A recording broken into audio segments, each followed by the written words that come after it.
today we are going to start your science subject of class 8.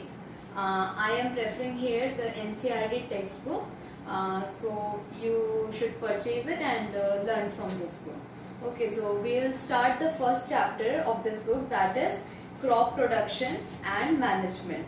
Okay, so this is a chapter related to the agricultural activities and exactly how the food that we eat is grown, and what are the processes, what are the different processes that are involved in this whole process of growing the food. Okay, so in this book there are two characters, that is Paheli and Bujo, and this book involves several interactions between these two characters कि what are their curiosities, वो कुछ चीज़ें देखते हैं, उनके दिमाग में कुछ सवाल आते हैं, they interact with each other and they conduct various activities.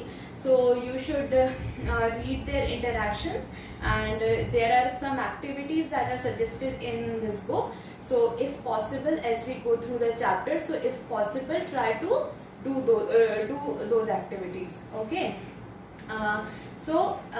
In this chapter, Paheli and Bujo went to their uncle's home, and their uncle is a farmer. Okay, so their uncle is a farmer, and there they see various kinds of activities, and then they get curious about it कि क्या चल रहा है, crops कैसे grow होते हैं, agriculture क्या होता है, एंड उसके बाद उसके बेसिस पे ये पूरा चैप्टर है that we are going to study now. Okay, so we all know कि जो प्लांट्स होते हैं वो अपना फूड खुद बना सकते हैं through the process of photosynthesis. Okay, but animals and humans, हम लोग और जो हमारे साथ में जो एनिमल्स रहते हैं, जितने भी एनिमल्स हैं वो अपना फूड नहीं बना सकते. So animals are dependent on plants and other animals, as well as humans also are dependent on plants as well as other animals for their source of food. Okay, अब हमको food की जरूरत क्यों होती है, why do we require food? So जो भी हम फूड लेते हैं, it gives us energy to do what? Energy to do various basic activities like respiration, digestion, excretion, etc. So these are the basic activities of a human's life, and we need energy to perform these activities, and this energy comes from food. Okay, so that's why we require food, and food is very important for us. अब दुनिया में जितने लोग हैं सबको food की जरूरत है. दुनिया छोड़ो, इंडिया में जितने लोग हैं, कितने इंडिया की पॉपुलेशन कितनी है, वर्ल्ड की पॉपुलेशन कितनी है, और इतने सारे लोगों को की जो फूड की नेसेसिटी है उसको फुलफिल कैसे किया जाए, कि इतने ह्यूज अमाउंट में प्रोडक्शन कैसे पॉसिबल है. तो इसमें बहुत सारी टेक्निकलिटीज इन्वॉल्व रहती है, बहुत सारी साइंटिफिक प्रोसेसेस इन्वॉल्व रहती है, जिसके थ्रू हम इतनी लार्ज क्वांटिटी में फूड प्रोड्यूस कर पाते हैं. ओके, सो अब हम इस चैप्टर में देखेंगे कि ये सब कौन से एक्टिविटीज, हम क्या यूज करते हैं, हम क्या टूल्स यूज करते हैं, हम कौन से केमिकल्स इसमें यूज करते हैं, तो जिसके थ्रू इतने ह्यूज अमाउंट में हमारा जो इतना फूड है वो प्रोड्यूस हो पाता है. Okay, now agricultural practices. So you should know कि जो एग्रीकल्चर है, जो हम खेती किसानी करते हैं, ये पहले से मतलब बहुत अर्थ की स्टार्टिंग से एग्जिस्टेंस में नहीं था, बिकॉज हमको सबको पता है कि प्रायर टू 10,000 BCE जो ह्यूमंस थे they were living a nomadic life. What is nomadic life? कि वो यहाँ से वहाँ घूमते थे. सी कि what are the agricultural practices and how they came into existence. So the thing is कि प्रायर टू 10,000 BCE जो ह्यूमंस थे they were living a nomadic life. Okay, what is a nomadic life? कि वो इधर से उधर, एक जगह से दूसरी जगह घूमते रहते थे, एंड वो एक जगह पे कभी सेटल्ड नहीं रहते थे. नाउ द क्वेश्चन इज कि वो इधर से उधर क्यों घूमते रहते थे? इट इज बिकॉज कि उनको प्रॉपर फूड की तलाश रहती थी, और जो एक हैबिटेबल कंडीशंस होते थे वो उसकी सर्च में इधर से उधर घूमते रहते थे. ओके, बिकॉज उस समय तक के उनको नहीं पता था कि एग्रीकल्चर जैसी भी कोई चीज होती है और वो एक जगह पे रुक के अपना फूड खुद ग्रो कर सकते हैं. Okay, but after that time period humans learn कि जो ये लैंड है, जो ये लैंड अवेलेबल है, उसको वो यूज कर सकते हैं अपने खुद के क्रॉप्स उगाने के लिए, एंड वो जो क्रॉप्स होंगे उसको वो स्टोर करके काफी समय तक यूज कर सकते हैं. Now when humans learn this practice कि वो ऐसा कर सकते हैं, तो they stop living a nomadic life and they started to get settled. Okay, so in this way the birth of agriculture took place. Okay, so because of agriculture, humans started to live a settled life. Now we'll look into some definitions. तो crop. So crop को अगर हिंदी में बोलूँ तो crop is फसल, जो फसलें हम देखते हैं, that is a crop. So when plants of same kinds are cultivated at one place on a large scale, it is called a crop. कि जब एक same type का जो plant है उसको हम ग्रो करते हैं on a very large scale. Okay, so that thing we called as a crop. तो ये जो फसल होती है वो अलग अलग तरह की होती है. हम सबको पता है कि हम बोले गेहूं की फसल है, चावल की, राइस की फसल है. तो जब हम सेम प्लांट्स को बहुत एक लार्ज एरिया में ग्रो करते हैं तो हम उस चीज को रेफर करते हैं क्रॉप या फिर फसल. Okay, now crops are of different types, obviously cereals, vegetables and fruits. तो अगर हम सीरियल्स या फिर वेजिटेबल्स या फिर फ्रूट्स कोई सेम तरीके की चीज को अगर हम लार्ज एरिया में ग्रो करेंगे तो that will be called as a crop. Now crop को अब हम दो कैटेगरीज में डिवाइड करते हैं. Okay, I have written here kharif crop and rabi crop. Okay, so this type of crop classification is based on the climate, कि कौन से सीजन में ये ग्रो करते हैं उसके बेसिस पे हमने इसको डिवाइड किया है kharif crops and rabi crops में. Okay, now we all know कि इंडिया एक बहुत बड़ा कंट्री है. ओके, इंडिया का जो लैंड एरिया है वो बहुत ज्यादा है और जैसे जैसे एरिया चेंज होता है वैसे वैसे जो वेदर कंडीशंस होती है वो भी चेंज होती है. तो इस वजह से क्योंकि वेदर कंडीशंस चेंज हो रही है तो there are various types of crops that are grown all across the Indian states. की एक स्टेट में जो क्रॉप होती है वो शायद दूसरे स्टेट में जो क्रॉप होती है उससे अलग होगी because of the difference in the weather conditions. And that's why जो सीजन है या जो क्लाइमेट है, जो वेदर है, that forms the major basis for the distinction of crops into two categories, that is kharif crop and rabi crop. So now what are kharif crops? तो खरीफ crops are also known as the rainy season crops. कि ये वो crops है जिनको हम rainy season में grow करते हैं. जो बरसात का मौसम है हम इन क्रॉप्स को उस समय ग्रो करते हैं. ओके, सो बारिश का मौसम कौन से मंथ्स में रहता है? तो नॉर्मली इंडिया में जो मॉनसून रहता है it is from June to September. Okay, so from the period of June to September जो भी हम क्रॉप्स ग्रो करते हैं that is called as the kharif crop. Now some of the examples of kharif crops are paddy, maize, soyabean, groundnut, cotton, etc. Okay, so there are many more crops but few major examples are these crops. Okay, now rabi crops. So rabi crops are known as the winter crops. कि जो हम सर्दी के season में जो भी crops को grow करते हैं that are called as the rabi crops. Okay, and India में विंटर का सीजन कब से कब तक रहता है? तो नॉर्मली इंडिया में from October to March winters रहते हैं. एंड अक्टूबर टू मार्च जो भी हम क्रॉप्स ग्रो करते हैं that are known as the rabi crops. So examples of rabi crops are wheat, gram, pea, mustard, linseed, etcetera. तो इसके अलावा भी बहुत सारे हैं बट ये जो मेजर क्रॉप्स हैं ये वो है जो मैंने अभी आपको बताया. ओके, एंड विंटर क्रॉप्स हो गए, रेनी सीजन क्रॉप्स हो गए. ओके, अब बचा क्या? समर. तो समर के समय में पानी की कमी रहती है इसलिए हम ज्यादा क्रॉप्स ग्रो नहीं कर सकते हैं बट कुछ पल्सेस या वेजिटेबल्स ये सब जो चीजें हम इस समर पीरियड में ग्रो करते हैं. Okay, and there is no separate category for summer crops. Now अब जब ये जो क्रॉप को ग्रो करने का प्रोसेस होता है इसकी कई सारी स्टेजेस होती हैं. There are various stages that we have to follow during growing these crops, different types of crops. Okay, so what are the basic practices that are involved in this crop production? So this thing is given in your book also and I have written on the board that there are 7 practices that are involved in the process of crop production. And these practices, these activities that the farmer has to follow to grow a particular crop is called as the agricultural practices. Okay, so if I say कि what are the agricultural practices, so cultivation of crops involves several activities by the farmers. Okay, so these practices are called as the agricultural practices. Now we'll see one by one कि what are these agricultural practices. So first one is preparation of soil, second is sowing, third one is adding manures and fertilizers, fourth one is irrigation, fifth is protection from weeds, sixth is harvesting, and seventh is storage. So these are the 7 basic practices that are considered as the agricultural practices. Okay, so in this chapter we might not be able to cover, in this particular lesson we might not be able to cover all the 7 practices, so we will do it in part by part. Okay, now first one is the preparation of the soil, the very first agricultural practice. Before growing crops, soil needs to be turned and loosened up.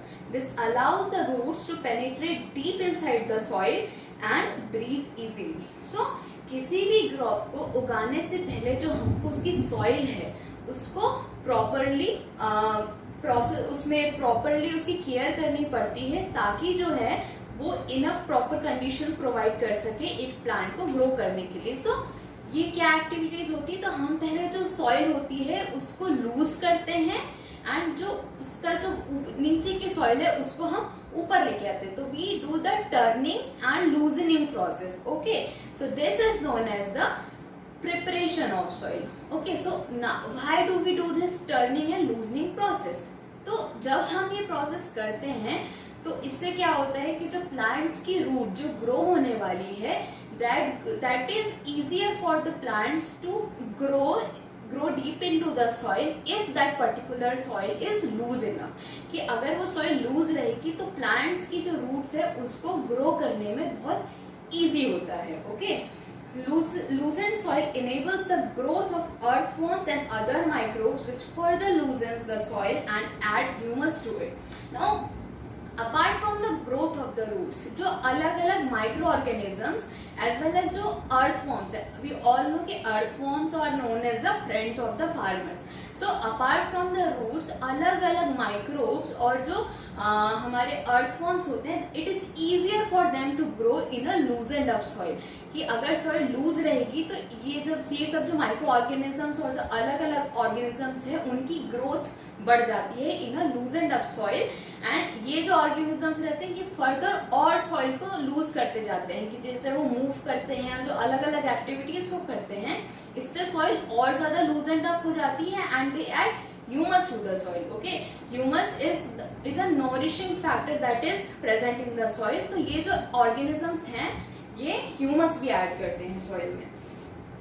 Now turning and losing brings nutrient rich soil on the top for the plants to use those nutrients.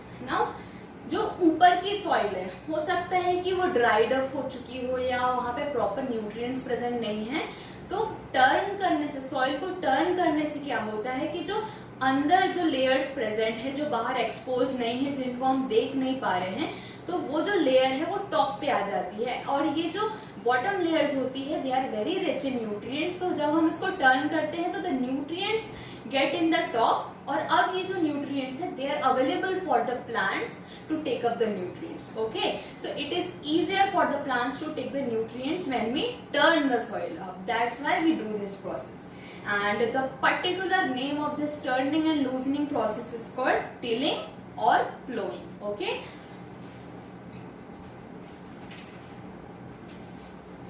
now in processes को करने के लिए हमको बहुत सारे tools की जरूरत होती है. Okay, we use various kinds of tools to do these processes. So we'll see कि क्या क्या टूल्स इसमें यूज होते हैं. तो जो सबसे कॉमन जो टूल होता है वो होता है प्लो. ओके, सो प्लो को हिंदी में हम बोलते हैं हल. आप सभी ने देखा होगा एक प्लो को. ओके, सो इस टीलिंग प्रोसेस को करने से पहले कई बार ऐसा होता है कि जो लैंड है, जो पर्टिकुलर एग्रीकल्चरल लैंड है, वो हो सकता है कि बहुत ज्यादा ड्राई हो, वहाँ पे बहुत ज्यादा वाटर की कमी हो.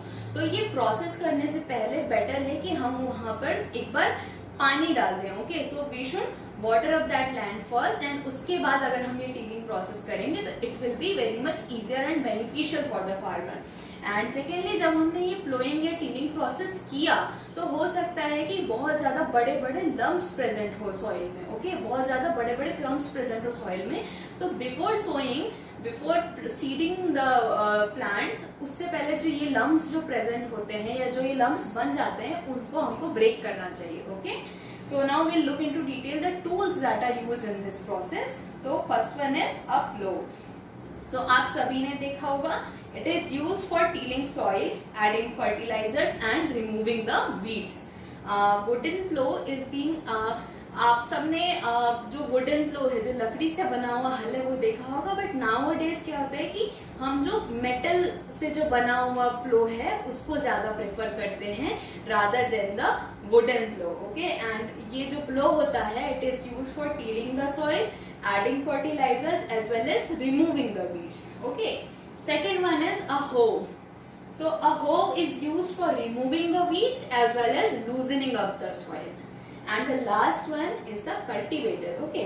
So इससे पहले जो plow और जो hoe हमने discuss किया, that is used manually or with the help of animals. कि जो हल होता है हम उसको बैलों की मदद से उसको use करते हैं, okay. And hoe also we use it manually. But a cultivator is used with the help of a tractor. So it is machine driven, okay, rather than doing with the help of a livestock or doing it manually, we do it with the help of a tractor. So plowing is nowadays done using a tractor driven cultivator. So इससे क्या benefit होते हैं कि ये हमारा time save करता है और जो बहुत ज्यादा मेहनत होती है वो भी हमको नहीं करना पड़ता। So it is time as well as labor saving, okay. So we have completed our first step, that is preparation of soil. Now the second step is sowing, okay. So what is sowing? तो जो seeds होते हैं, जो plants के जो seeds है, जो बीज है, इनको जब हम लैंड में, हम अपने खेत में लगाते हैं तो that particular process is called as sowing, okay.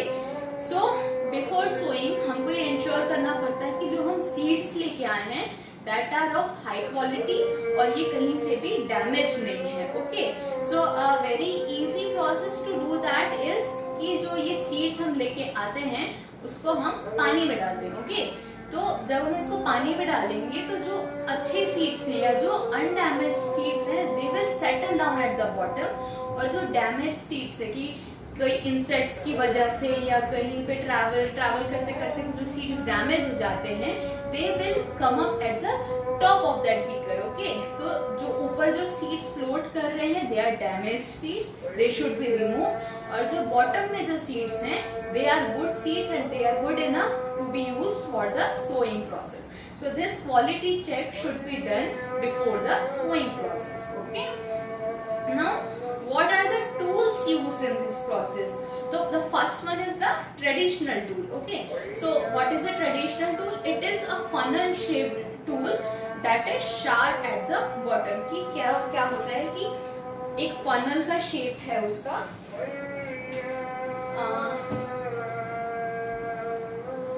so it is kind of a funnel and it is sharp at the bottom. तो यहाँ से हम इसमें सीड डालते हैं और इसको हम लैंड में रखते हैं, अंदर इसको we push it down into the land, और इससे क्या होता है कि सीड जो है डायरेक्ट अंदर चला जाता है. So this is the traditional tool that we use and it is used manually, okay.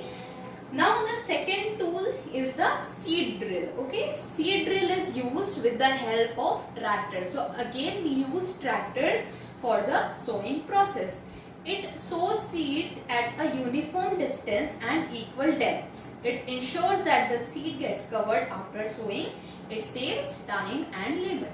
So जब हम इस funnel का use कर सकते हैं, क्योंकि because we are humans, तो हमसे कई बार ये जरूरी नहीं है कि जो सीड्स हैं वो इक्वल डिस्टेंस पे ग्रो हो या इक्वल डेप्थ पे ग्रो हो, बिकॉज हम ह्यूमन से, वी आर नॉट मशीन्स, तो हम गलतियां करते हैं, okay. But when we use a machine like a tractor, तो इससे क्या होता है कि ये इंश्योर होता है कि जो सीड्स है एक प्रॉपर डिस्टेंस में ग्रो हुए हैं और जो डेप्थ है that is also very uniform. And after ये सीड्स इसने सॉइल में डाला एंड इट इंश्योर्स दैट उसको वो सॉइल से प्रॉपरली कवर भी कर दे, okay. So the seed is properly covered after being sown with the help of a seed drill, okay. Now what is the benefit of this uniform distance, कि क्यों जरूरी है कि एक सीड को एक यूनिफॉर्म डिस्टेंस पे ही ग्रो किया जाए, okay। So appropriate distance avoids overcrowding of crops. In this way sufficient sunlight, nutrients and water are available to the plants, okay। So अगर एक proper distance पे कोई plant grow कर रहे हैं हम, तो उसमें क्या होगा कि उस plant को proper sunlight, proper nutrients, proper water, जो भी उसकी basic requirements है that will be ensured, okay। तो ये जो benefit होता है वो होता है एक मशीन को यूज करने का, तो इससे वो होता है। Now third one, so we have completed our second step, that is sowing.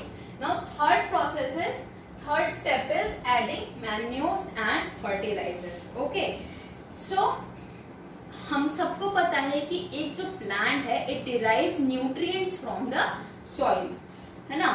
But अब आप खुद ही देखते हैं कि जो इंडिया में जो एग्रीकल्चरल फील्ड्स हैं वो कभी खाली नहीं रहती।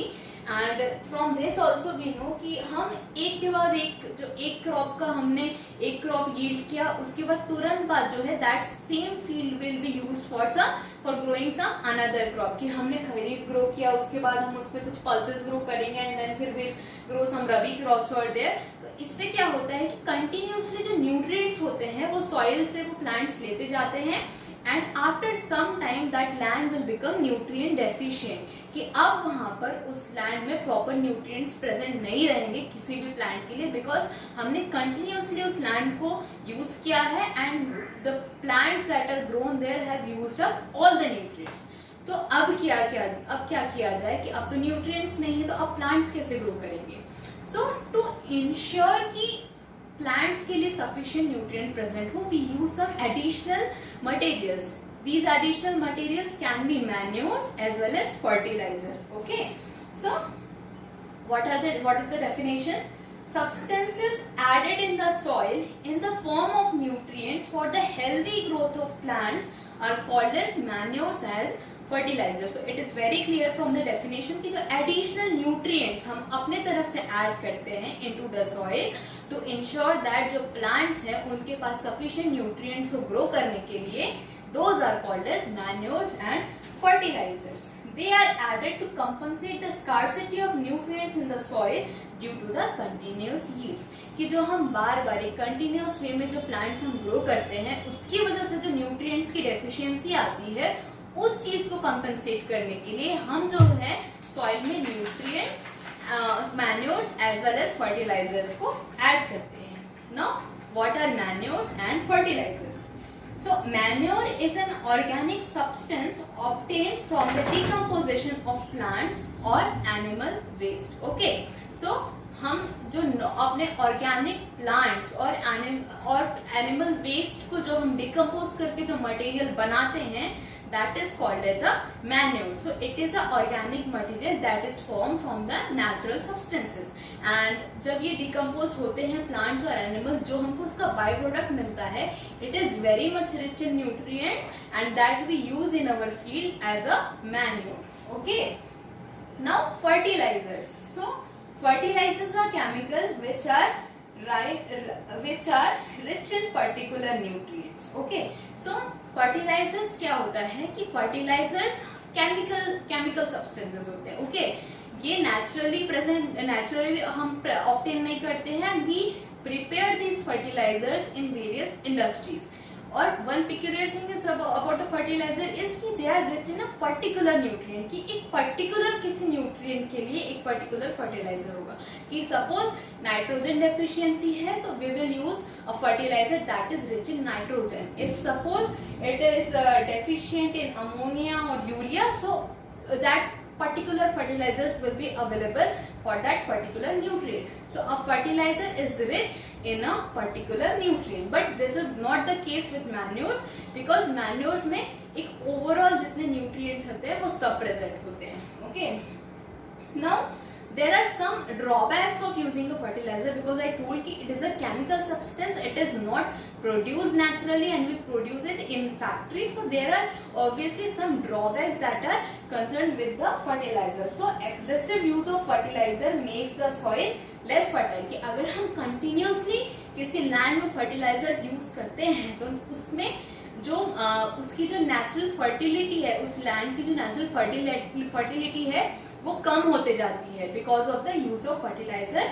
और सेकेंडली जो फर्टिलाइजर्स होते हैं ये ग्राउंड जो है उसमें सीप डाउन होते हैं, या जब पानी आता है तो ये पानी के साथ फ्लो कर जाते हैं and this causes water pollution. की जो हमारे अलग अलग अगर ये किसी पॉन्ड या लेक में चला गया तो ये वहां पे पोल्यूशन कॉज करते हैं, या फिर अगर ये ग्राउंड के अंदर चला गया तो इट कॉजेस ग्राउंड पोल्यूशन. तो first of all fertiliser reduces the natural fertility of a land, and secondly it causes water pollution. Okay, so these are the various drawback of a fertilizer. Now a third method that is used for enriching the nutrients into the soil is that of crop rotation. Okay, कि ये जो crop rotation का process है that also ensures कि जो nutrient है वो maintain है. तो क्रॉप रोटेशन में क्या होता है कि हम एक ऑल्टरनेट पैटर्न फॉलो करते हैं कि हमने कोई क्रॉप उगाया एंड उसके बाद हम कोई पल्स उगाएंगे. ठीक है, एंड पल्स उगाने के बाद हमने पल्सेस ग्रो की एंड उसके बाद फिर हम क्रॉप उगाएंगे. तो ये पल्सेस उगाने से क्या होता है कि आप सबने अपने प्रीवियस क्लासेस में पढ़ा होगा कि जो पल्सेस के जो रूट्स होती हैं उसमें नोड्यूल्स प्रेजेंट होती है and that nodules contains the rhizobium bacteria. अब ये राइजोबियम बैक्टीरिया क्या करता है, it fixes nitrogen from the atmosphere and it brings it into the soil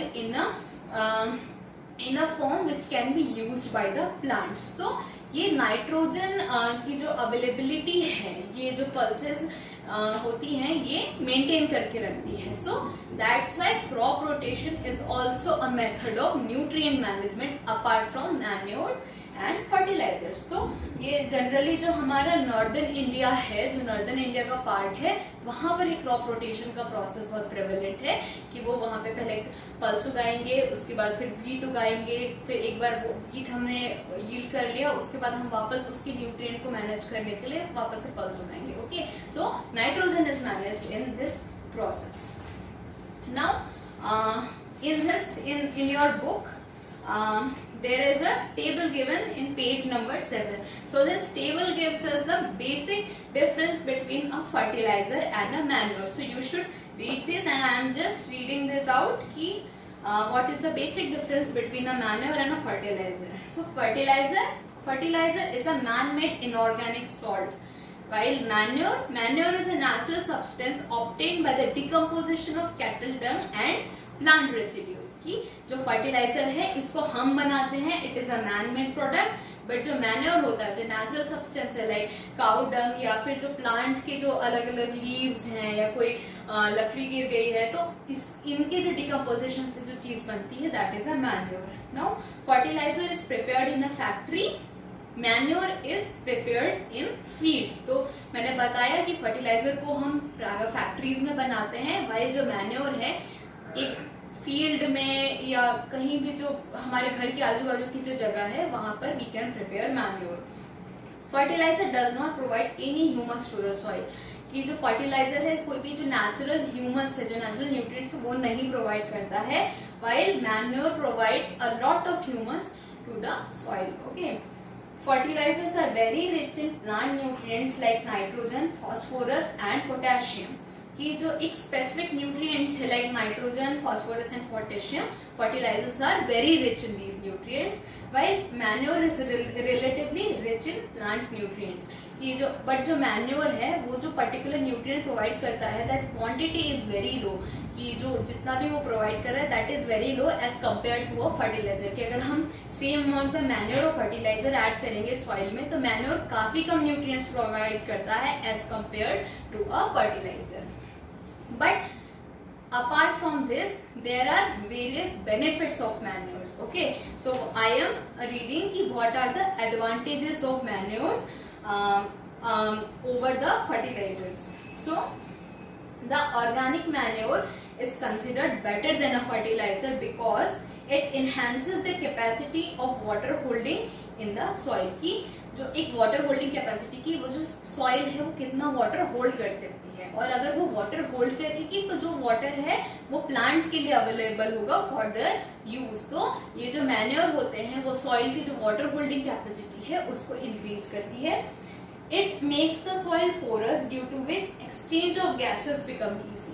कि जब हम मैन्योर ऐड करते हैं तो सॉइल पोर्स मतलब सॉइल में जो सॉइल के जो पार्टिकल्स है उनके बीच का जो डिस्टेंस होता है that is called as a soil pore. तो ये सॉइल पोर क्या करता है कि जो अलग अलग गैसेस है कि अलग अलग गैसेस का जो इंटरेक्शन है जो एक्सचेंज है उसको इंश्योर करता है. तो जब हम मैन्योर ऐड करते हैं तो सॉइल के जो पोर है वो इंक्रीज होते हैं और दैट्स वाई जो proper exchange of gases between soil and the atmosphere can take place. Okay, it increases the number of friendly microbes. तो अब प्रॉपर वहां पर सॉइल में गैसेस प्रेजेंट है कि इन गैसेस में ऑक्सीजन भी आती है और जो अलग इसेंशियल गैसेस है वो भी आती है. तो अब वहां पे प्रॉपर गैसेस प्रेजेंट है तो अब ये जो माइक्रो ऑर्गेनिजम्स है दे कैन ग्रो इजीली. कि अब उनके पास रेस्पायर करने के लिए अलग अलग गैसेस अवेलेबल हैं and that's why manures also ensure a proper growth of microbes into the soil. और माइक्रोब्स से क्या क्या बेनिफिट्स है मैंने आपको पहले ही बताया है कि माइक्रोब्स कैसे हेल्प करते हैं प्लांट ग्रोथ में. And lastly it improves the texture of a soil. So texture of a soil में उसमें टेक्सचर में द सॉइल पोर जो उसका ग्रेन साइज है उसकी वाटर होल्डिंग कैपेसिटी है that all comes under the texture of a soil. So overall it improves the texture of a soil. That's why अभी ये बोला जाता है क्योंकि हमने देखा कि फर्टिलाइजर्स के कई जो निगेटिव इम्पैक्ट्स भी होते हैं on our land as well as our ecosystem. So that's why it is said that manure should be preferred over fertilisers because of these advantages that I have read just now of the manure over the fertilizers. Okay, so that is all for today.